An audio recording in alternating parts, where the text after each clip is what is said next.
In the 1950s, pop culture surrounding the automobile began to boom as the teenage crowd sought independence from their parents and hoped to have privacy in their dating life.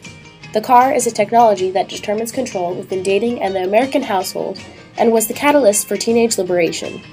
Parents would try to assert control over their children by setting curfews and creating scary urban legends to deter their children from parking and engaging in premarital sex. Once in possession of the car, power shifted within the couple depending on who controlled this technology.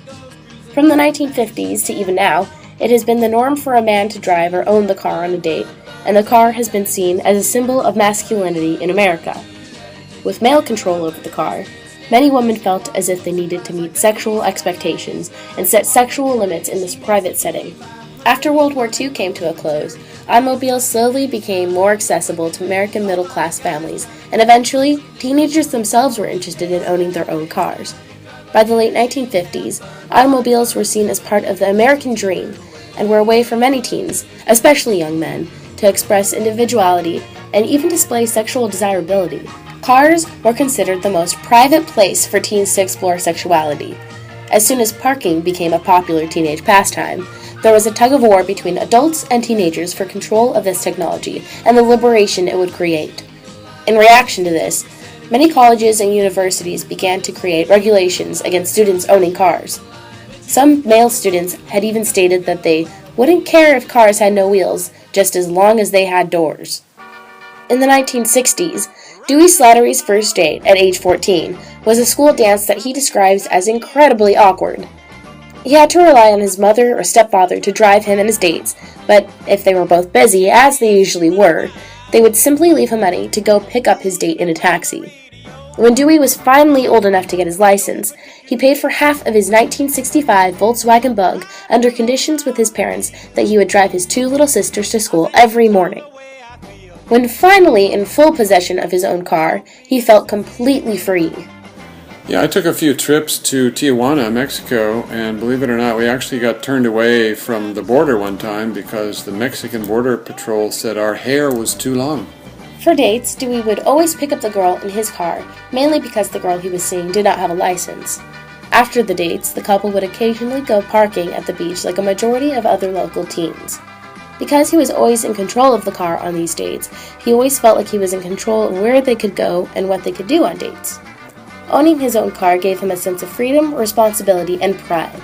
He took care of his car like it was his baby by washing and waxing it weekly, and even installed an 8-track stereo, which he recalls as pretty hip at the time. Even though Dewey had this newfound freedom with his car, his older sister was not given the same luxury with her own car.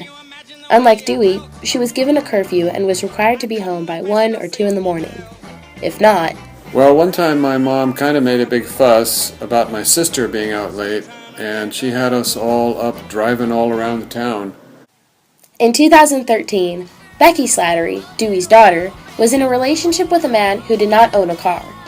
This caused a majority of the strain in the relationship because it was always her responsibility to pick him up and drive him places. His inability to provide for himself enough to have a car caused him to be emasculated and made him less attractive in her eyes.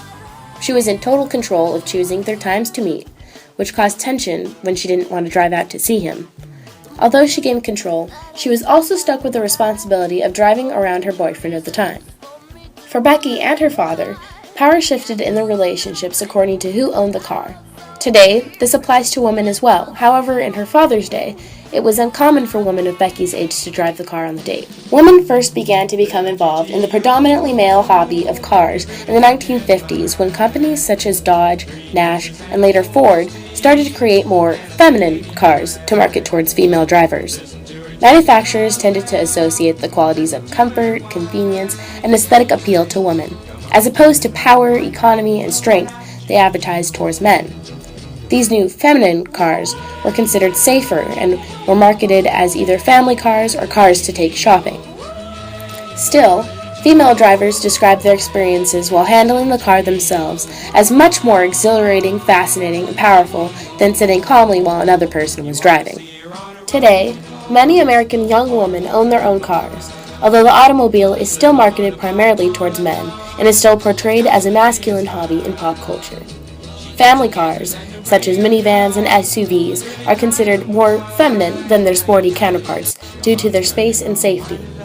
Regardless of this gender divide in advertising, both young men and women regard their driver's license as a major step into adulthood.